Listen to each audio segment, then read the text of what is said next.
You have had over 65 years to prepare for the storm. Like a Category 5 hurricane, there are many that do not heed the warnings.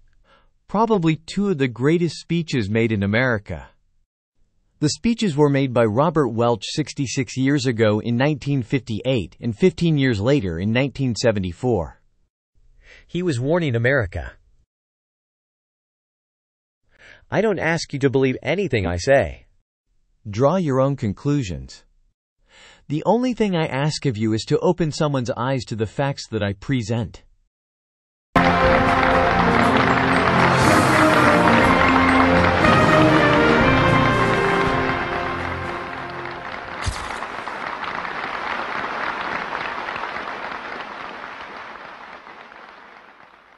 A part of that plan, of course, is to induce the gradual surrender of American sovereignty, piece by piece and step by step, to various international organizations, of which the United Nations is the outstanding but far from the only example.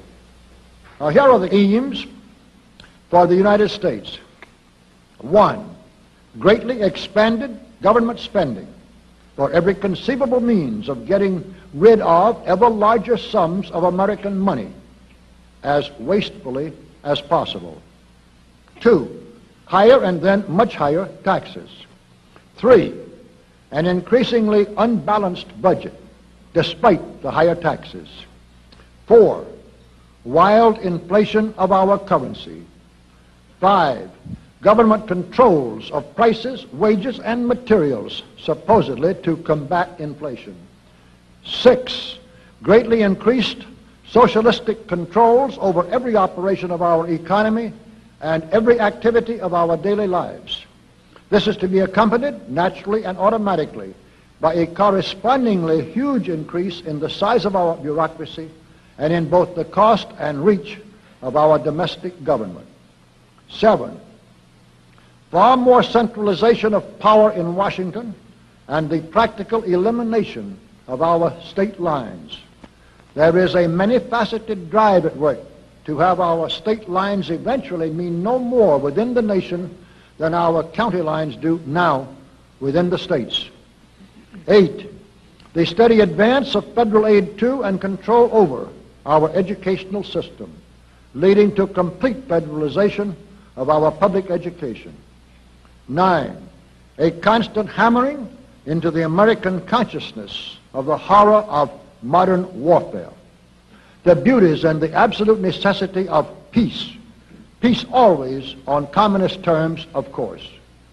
And 10, the consequent willingness of the American people to allow the steps of appeasement by our government which amount to a piecemeal surrender of the rest of the free world and of the United States itself.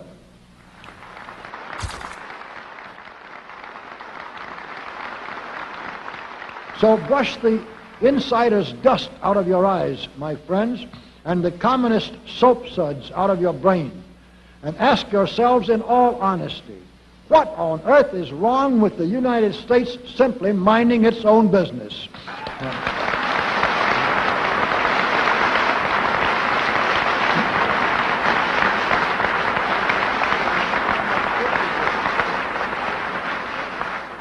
Or with having its foreign policy function primarily for the safety and benefit of the American people.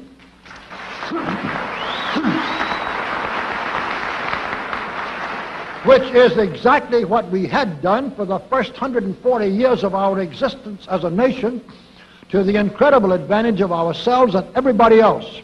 Everybody, that is, except a numerically small clique of power-lusting conspirators who had somehow inflicted themselves on a gullible world.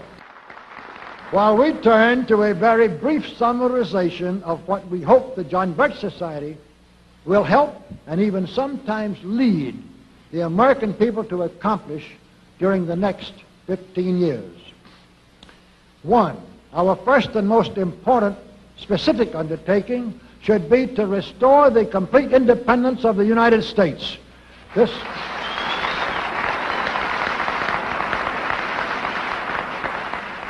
This includes our resolution to get us out of the United Nations and get the United Nations out of the United States.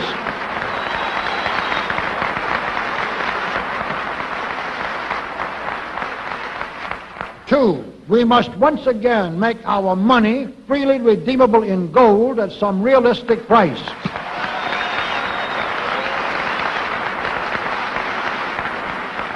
And we must take all practicable legislative steps to prevent a recurrence of the enormous thievery and other subversive crimes that have been perpetrated on the American people through a contrived inflation by every president from Franklin Roosevelt through Richard Nixon. Three, we should reduce the number of government bureaus, of government civilian employees, and the whole quantity of government by at least 50%.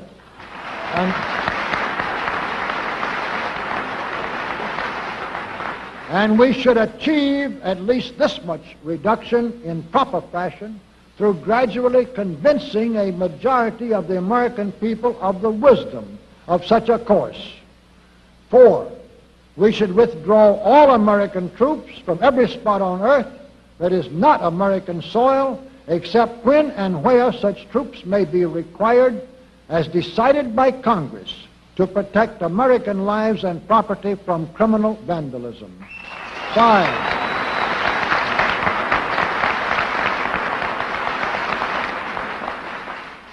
Five, we should get government out of the areas and functions and activities where government does not belong. Again, all steps to this end should be taken gradually, but nevertheless just as rapidly as enough of the American people can be persuaded to support such progress.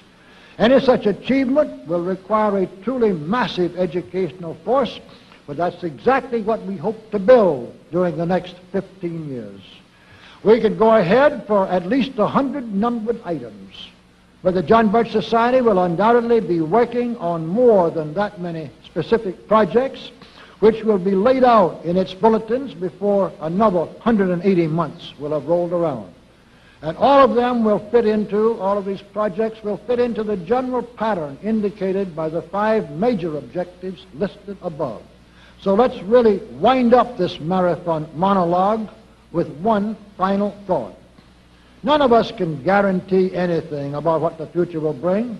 Your speaker knows what a job we have before us to rid our country of the scourge of communism within the next few years, and then to go ahead on our constructive program so well that 15 years from now we shall already be entering an era of far less government, of a much sounder sense of responsibility, and, with God's help, of a better world. But I sincerely believe that it can be done, and this much I know. If every man and woman in this audience should leave here tonight feeling in his or her own mind and heart that it can and must be done, then it surely will be. And so, all of you patriots of good character, good conscience, and noble ideals, whom we can reach with the filmed version of this speech in 1,000 other audiences, it is with a great deal of confidence and energizing will to win that we invite you to join us in our epic undertaking. While to all of you great, wonderful friends in this present audience, I certainly extend my very deep thanks indeed for so much patience and attention. Thank you and good night.